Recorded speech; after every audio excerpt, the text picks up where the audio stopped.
up, guys? Jeff Cavalier, ATHLEAN-X.com. The rotator cuff. A lot of guys have questions. First of all, they call it the rotary cuff, the rotor cuff. It's the rotator cuff. And they want to know, what is it? What does it do? Do I need to stretch it? Do I need to train it?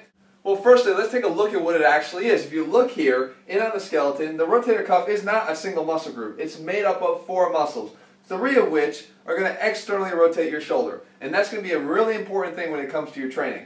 It's right here we have the supraspinatus, the muscle above the spine of the scapula, the infraspinatus right below the spine of the scapula, then we have the teres minor, and then on the other side here, you can see we have the subscapularis. This is one that runs right on the underside of the scapula and it attaches to the inside of our upper arm bone. So what that will do is internally rotate the arm. So that one's not actually doing us any favors because it's only contributing to the problem that we already have as anybody that trains with weights consistently, and that is internally rotated shoulders, an unbalanced shoulder posture, usually dominated into this internal rounded shoulder posture. So we only have those 3 muscles on the back side, and only those 3 that will externally rotate the shoulder. And that's important because you're going to need proper posture, whether you're setting up for a lat pull down, whether you're setting up for even a bench press, and you need your shoulders back and down, whether you're setting up for a squat and you need your shoulders back and down. The only thing that's going to help you are these little muscles right here, and you got to make sure that you have them trained properly, and that's a problem because most programs never even address the rotator cuff. With our ATHLEAN-X training program, as a physical therapist, I understand the rotator cuff is extremely important to what we do, so we program it in to your regular training so that you're not missing that important step, so you can unlock a lot of other areas of strength that are being held back by your tight or weak rotator cuffs at the moment. So what do we do if you have to stretch your rotator cuff? Well, I have a couple stretches. Now, number one, you shouldn't have to stretch the external rotation component of it. Why?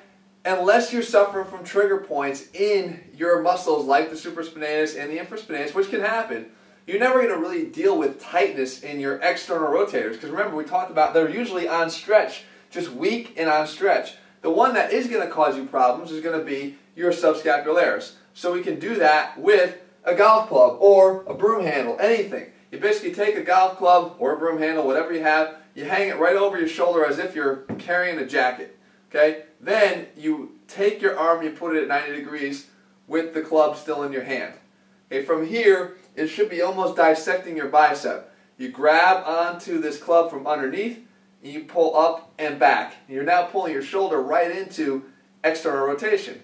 So you can stretch the internal rotator of the rotator cuff, which would be, again, that subscapularis. So this is a great stretch to get in there. I can really, really feel it.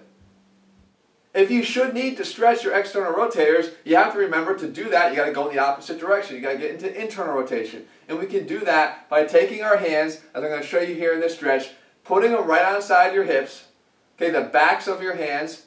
Now you can see I'll try to move my elbows forward, okay, as much as I can. Once I hit a limit here, I've actually hit the end limit of my internal rotation of my shoulders. Now, to get this even more intense, I can squat down.